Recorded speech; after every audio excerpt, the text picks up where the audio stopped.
I'm drunk again, and I'm wasting away. My life's quickly slipping down all the wrong way. I sold my soul for an old beaten guitar. We're here with Sam Navarro of Sam Navarro and the Lone Star Devils. Yep. All right. And you guys have a new record? We do. Cheating Death and Running Free? Yep, we just released it April 28th. Nice. So it's available now in iTunes and all over the internet, or the old-fashioned way. Come and see us play. Cool. And is this your first album? Yeah. But you seem like you've been around for a while doing this. I was in my first band when I was 11 years old. It was a garage high school band. I was, the youngest one out of some guys that were freshmen in high school. And then started a band called Secret Agent 8. And then I played drums with a band from Houston called Los Carnales. I was in an old punk rock band by the name of H13. Just had a ton of them, but Lone Star Devils is definitely my, I guess, trophy project that I've started.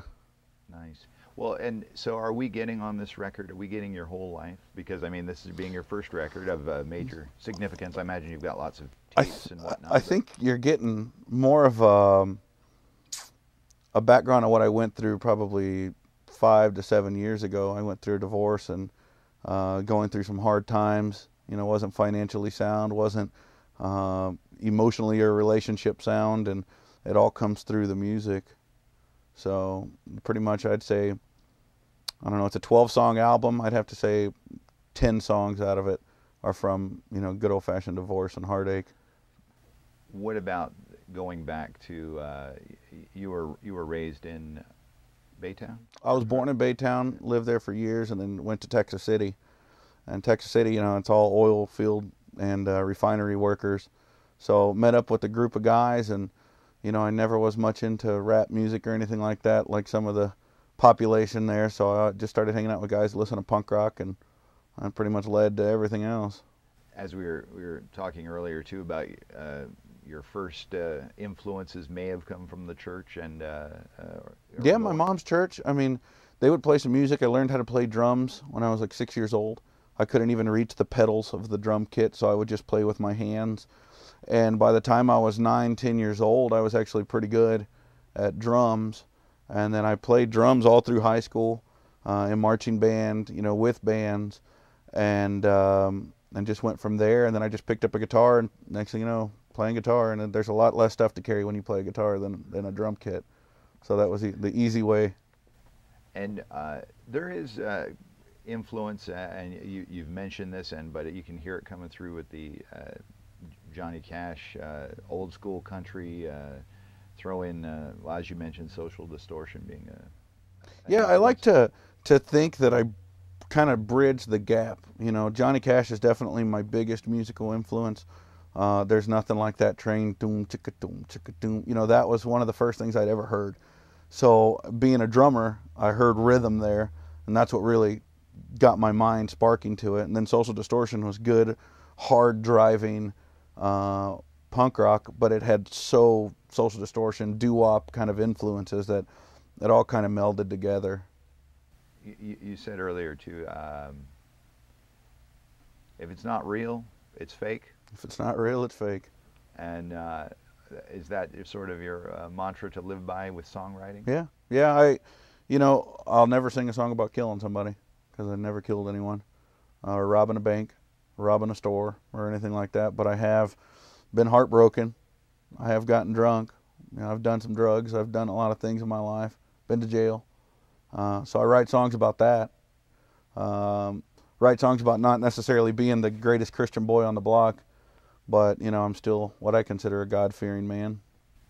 Being in Texas, where if there is such a thing as God-fearing country, this could be it. Absolutely.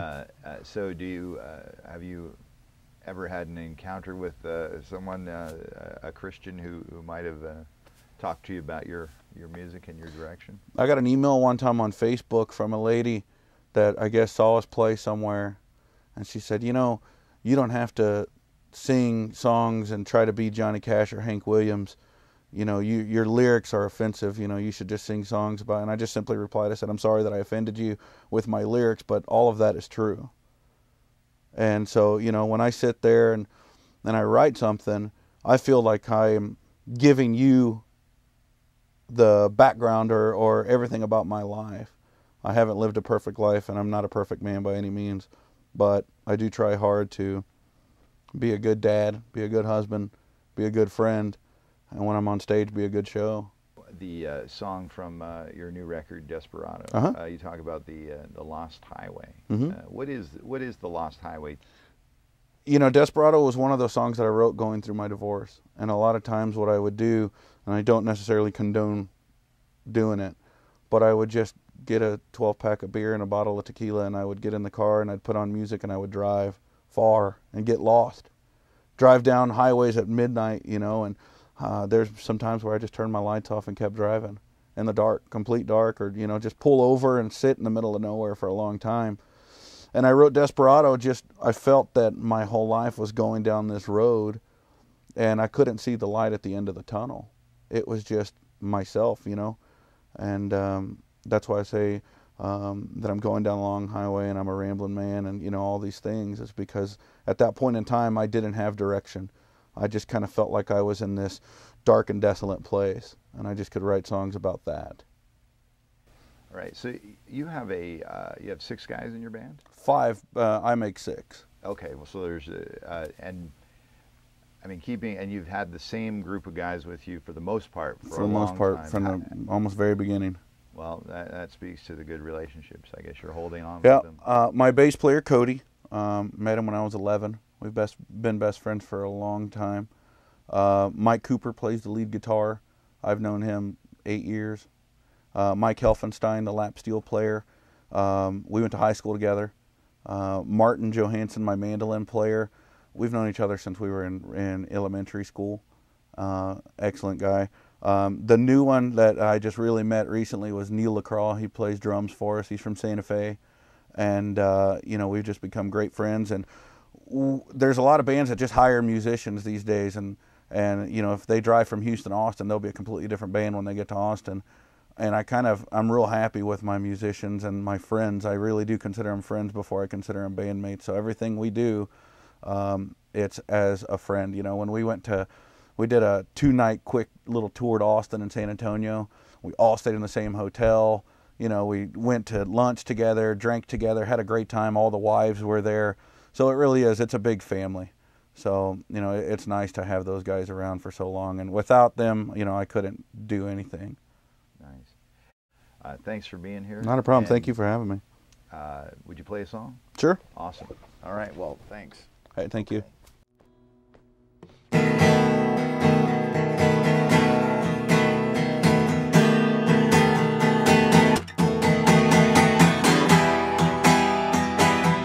I'm drunk again, and I'm wasting away. My life's quickly slipping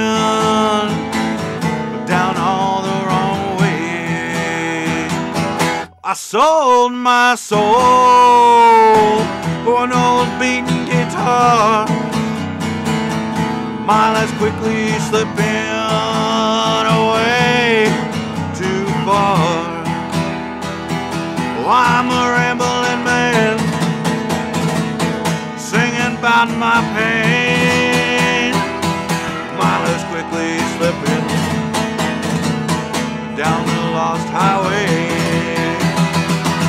I'm telling you, baby, that I'm on my own, running the streets at night.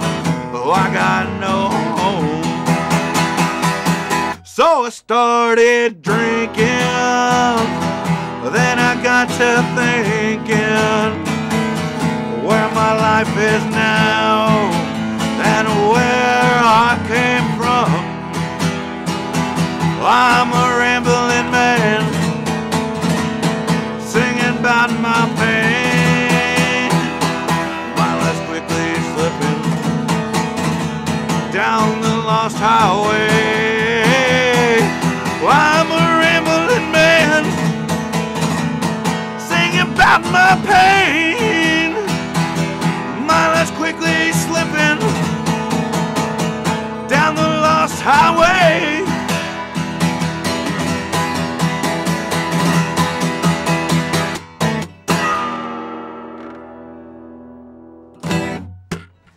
That's it.